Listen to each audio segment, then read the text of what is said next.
Aldo, ang sigaw ko. Ngunit ibang tinig ang lumabas sa aking bibig. Animo alulong ng isang hayop na mabangis. Binuksan ko ang kubo, ngunit wala na roon si Aldo. May nakita akong patak ng dugo sa papag. Dinilaan ko iyon. Alam kong dugo iyon ni Aldo. Nagpakawala ako ng kakaibang alulong. Alulong na katumbas ng isang panaghoy na puno ng galit at kabangisan. Hindi ko nakilala ang aking sarili, bagamat alam ko at nararamdaman ko ang mga nagaganap. Lumabas ako ng kubo at nagtatakbo. Tumatakbo ako ng nakadapa na parang isang hayop. Inamoy ko ang aking dinaraanan. Sinundan ko ang amoy ng dugo ni Aldo. Sa isang yungib ako dinala nito. Ang yungib na minsan ko nang natuklasan noon. Ang yungib na may puno ng bungo ng tao. Sa loob ng yungib, napakadilim. Ngunit bahagi ng pagbabagong naganap sa akin ay ang kakayahan ng aking paningin na makakita sa dilim. Nakita ko ang hugis ng dalawang nilalang sa kaloob-looban ng yungib. Narating ko ang kanilang kinilalagyan. Naroon si Aldo, walang malay at nakahandusay. Duguan ang kanyang leeg, ngunit siya ay buhay pa. Hindi pa malalim ang sugat na kanyang natamo. Naririnig ko pa ang pintig ng kanyang puso. Sa tabi ni Aldo nakita ko ang nilalang na may kagagawa ng nangyari sa kanya. Ang kinatatakutang nilalang na nakita ko na noon. Ang kinatatakutang nilalang na humarap sa akin nung ako ay bata pa, ngunit hindi ako pinaslang. Dahil hindi pa ako sigurado noon kung ikaw nga, ang sabi niya na parang nabasa ang laman ng aking isipan. Anong ibig mong sabihin? Ang tanong ko, na ikaw ang anak ni Nasilab at Luz Biminda. Bakit mo sila kilala? Sino ka? Ako si Josepina. Ako ang unang kasintahan ng iyong ama bago niya nakilala si Luz Biminda. Si Silab ang unang lalaking minahal ko, pero inagaw siya ng iyong ina. Hindi ako nakapagsalita. Nagpatuloy siya. Matagal na kaming gumagala sa kagubatang ito. Naghahanap ng mabibiktimang nilalang ang aking mga kalahi. Pero ako, iba ang pakay ko. Ikaw ang gusto kong hanapin para isagawa ang aking paghihiganti na matagal ko nang gustong mangyari. Bakit hindi mo pa ako pinatay noon, nung una tayong magkaharap? Dahil gaya ng nasabi ko, nais kong makatiyak na ikaw nga ang anak ni Silab. Bukod doon, ayokong paslangin ka sa anyong hindi katanggap-tanggap. Ang sabi ko sa sarili ko, hihintayin kong lumitaw ang tunay mong pagkatao, kaya naghintay ako. Naghintay ako hanggang sa mabuo ang isang plano sa aking isipan. Planong gawin ko sa iyo ang ginawa sa akin ng iyong ina nang agawin niya si Silab sa akin. Pinainan kita ng lalaki, ang lalaking ito, at itinuro ng kanyang kamay na may mahahabang kuko si Aldo na wala pa ring malay. Sa pamamagitan lamang ng lalaki, mahahayag ang tunay mong pagkatao, ang iyong pagkaaswang, at hindi nga ako nagkamali. Naisip ko mas magiging masakit ang aking paghiganti kung mangyayari sa iyo ang kabigo ang nangyari sa akin nang agawin ng iyong inang pinakamamahal kong si Silab. Ngayon ako naman ang mang-aagaw. Aagawin ko ang lalaking ito sa iyo, pero kung iisipin, hindi naman talaga pang-aagaw na maituturing, hindi ba? Dahil si Aldo ay galing din sa akin. Matapos naming pagpistahan ang dugo at laman ng kanyang mga kaibigan, iniwan ko siyang buhay para matagpuan mo. At gaya nga ng inaasahan, nahulog ka sa kanya. Nahulog ang loob mo sa isang lalaking ang totoo. Gusto mo lang kainin. Hindi totoo yan. Ang sigaw ko. Alin ang hindi totoo sa mga sinasabi ko? Ang hindi ka isang aswang? Tumawa siya. Humalakhak. Lalong nagningas ang galit sa aking dibdib. Sinugod ko siya. Naglaban kami. Parang mga mababangis na hayop. Nagsakmalan kami gamit ang aming mga kamay na may matutulis na kuko. Nasugatan ko siya sa mukha. Duguan siya. Galit na galit siya. Bakit sa mukha pa? Hindi ako nakakibo. Manang-mana ka sa iyong na. Ang asik niya. Muli kaming nagharap. Nagsalpukan na parang mga bulalakaw sa kalangitan. Pangit at mabangis ang aming paglalaban. Lubhang napakalalim kasi ng galit na pinagmumulan. Nais ko lang ipagtanggol si Aldo mula sa halimaw na ito. At gusto kong isipin na mas marangal ang pakikibaka ko dahil sa motibong iyon.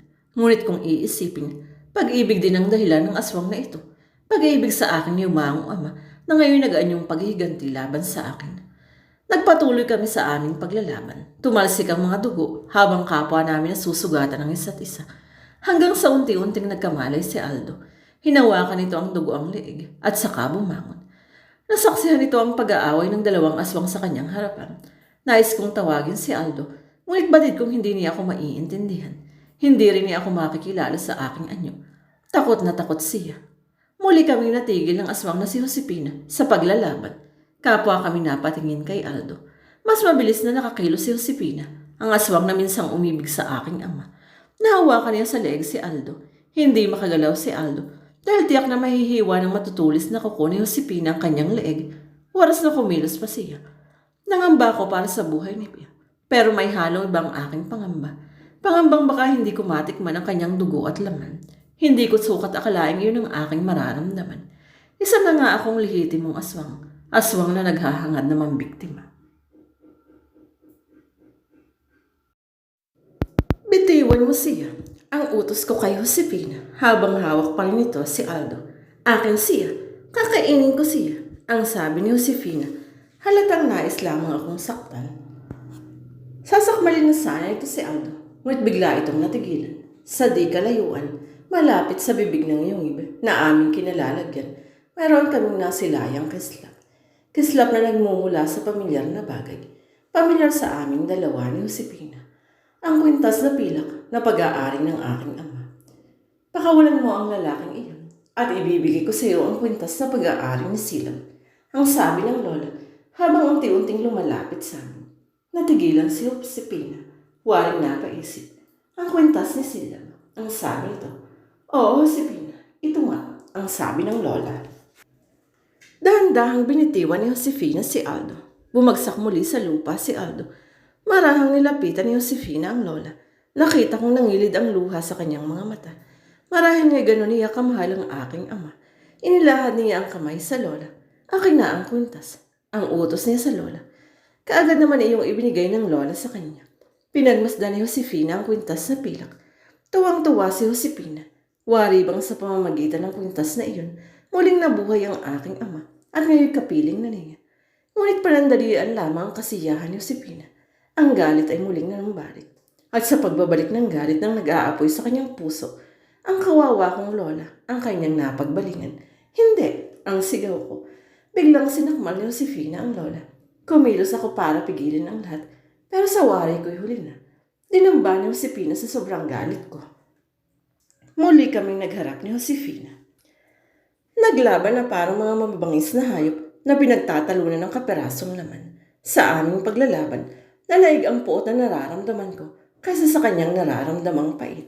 Naisip ko ang lola at ang ginawa niyang pagtatangkang iligtas ako at ang aking lalaking mahal. Dahil dito, tinalo ko si Josefina. Sinakmal ng aking mga pangilang kanyang leeg hanggang sa siya'y mamatay. Ginawa ko ito nang halos wala na sa aking sarili. Nang makamulatan ko ang pangyayari, iba na ang anyo ni Josefina. Isa na itong tao, isang ordinaryong babae. At ako, nagbalik na rin ang aking anyo bilang si Isabel. Hindi ako makapaniwala sa naganap. Umiyak ako nang umiyak sa dugo ang katawan ni Josefina.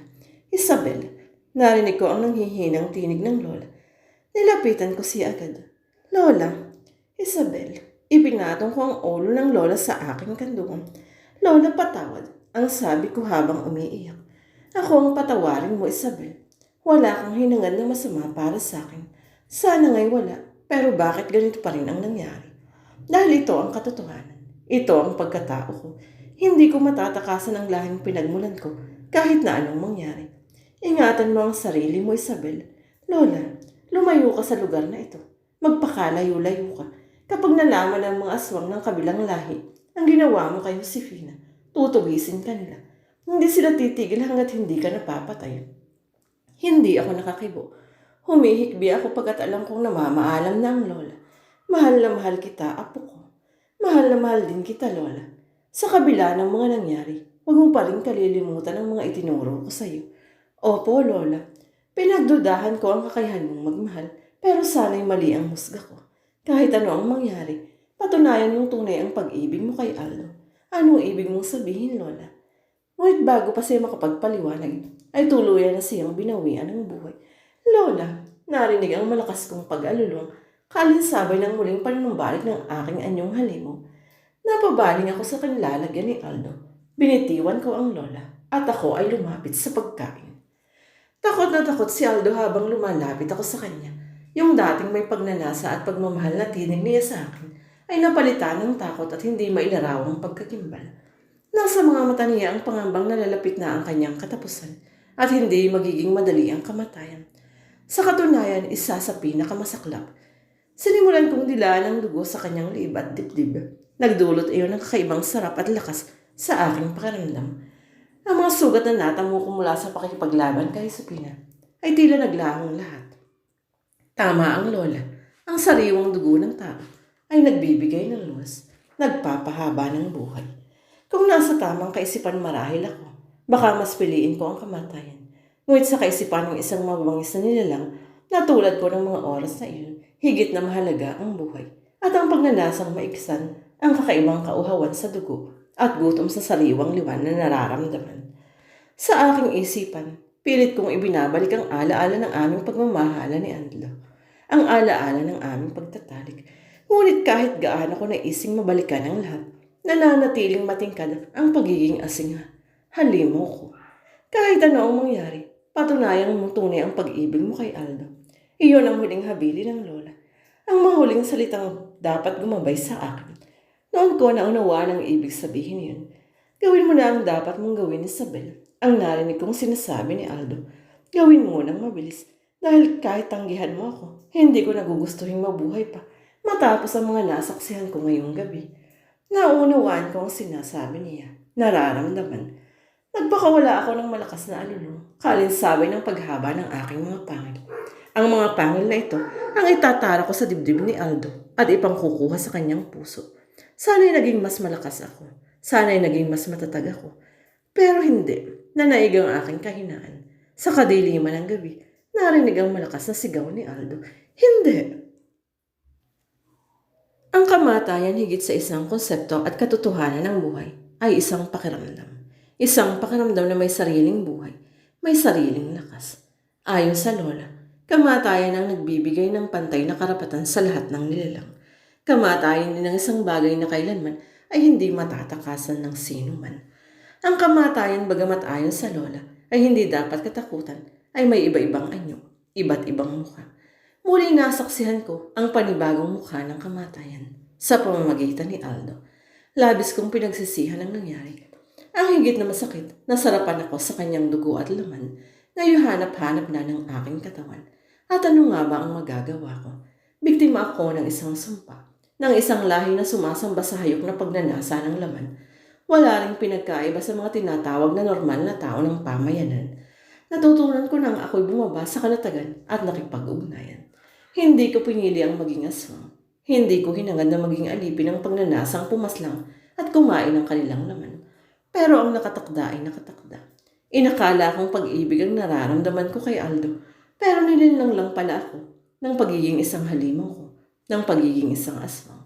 Ang pag-ibig na nararamdaman ko ay isang kahayukan, isang pagnanasang normal sa isang aswang na katulad ko. At ang pakikipagtalik sa isang lalaki ay isa lamang ritual upang ang biktima ay markahan bilang tanda ng pagmamayari sa kanyang buhay na anumang oras ay maaari kong supilin. Ngayon ko naiintindihan kung bakit nagtiis ang ninuno ng lola na ipagbawal ang pagkain ng tao at kung bakit nalikha ang kanilang disiplina. Ngunit naiintindihan ko rin sa kabilang dako ang pagre-rebelde ng kabilang lahi, ang lahing nananalaytay ngayon sa ugat ng aking katawan. Maaari nga palang isipin na ang aswang ay isang mas mataas na uri ng nilalang kaysa sa tao. Dahil ang mga aswang kayang panghawakan ang buhay ng sinuman at kaya rin magtanim ng takot sa puso ng mga mahihina at walang kakayahan. Kung gugustuhin ko, maaaring akong sumapit sa paniniwala ng lahing ito. Pero hindi ko ginawa. Hindi ko kakayaning makasalamuha sa mga lahing kumitil sa buhay ng aking ama at ina. At naging mitya para mamatay din ang sarili kong mga kamay ang lalaking inakala kong mahal ko. O sa isang banda, sa kanila ko ikasinisisi ang naganap sa akin. Pero ano pa nga ba ang mangyayari kung magsisihan? Ano pa nga ba ang malulutas ng kahapon na yung kailangan ng harapin ng ngayon? Marahil yung alaala ng mga habili ni Lola ang dapat kong alalahanin sa bakas ng nakaraan. Ang kanyang mga habili na magsisilbing gabay ko na ngayon gagamitin ko upang mabuhay sa masalimuot na kagubatan ng lipunan.